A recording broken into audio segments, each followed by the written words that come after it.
Well, ladies and gentlemen, we come to you guys with some breaking news as Rishi Sunak's government are very excited today because they've signed yet again another new treaty with Rwanda.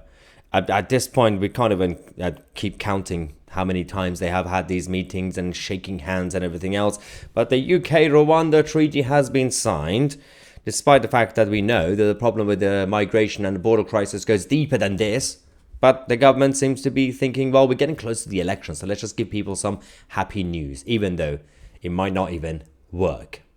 The Home Secretary, James Cleverly, signing this new treaty that he hopes will revive the government's new stalled asylum deal. This is about a plan to send migrants to the African nation and make the plans legally watertight, because the Supreme Court, of course, ruled against the policy.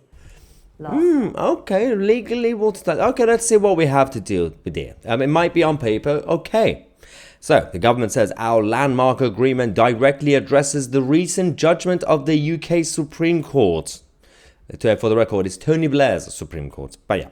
Number 1, relocated individuals will be given safety and support and will not be returned to unsafe third countries.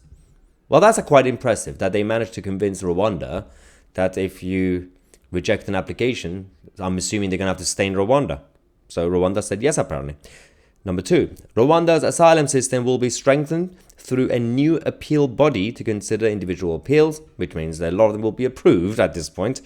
The third point is the foundation will be laid to introduce new legislation to allow Parliament to consider Rwanda as safe. Well, if you listen to some football clubs like Arsenal, they already have been sponsored by Rwanda as a safe country and a good tourist destination as well. But anyway, the other points to consider is the guarantees no return to life-threatening countries, obviously, independent monitoring committee to ensure the treaty obligations, claims, conditions and treatments, everything else, confidential complaints for the deported, and finally a new worldwide appeal body, as we said, to hear the appeals. Now, having said that, we've been criticizing Rishi Sunak's government, rightly so, but what about the opposition? Because these guys seem to be all over the place. And one day, Rishi Sunak, Keir Starmer comes out and says, yeah, we will keep the same measures in place.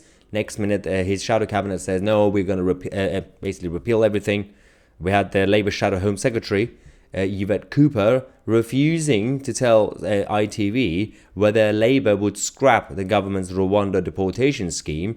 And following this interview a few hours ago, we now had a press release from the Labour Party and her own team, Yvette Cooper, saying, no, she was wrong. She's talking nonsense. The Labour Party, Labour government will, in fact, scrap the Rwanda scheme. What's the point of any of this? We already criticised the government for being all over the place. So one would assume the opposition, by default, should be providing a proper alternative. Something. But absolutely not. Anyway, we'll keep you guys posted on this issue and, of course, all the other updates throughout the day.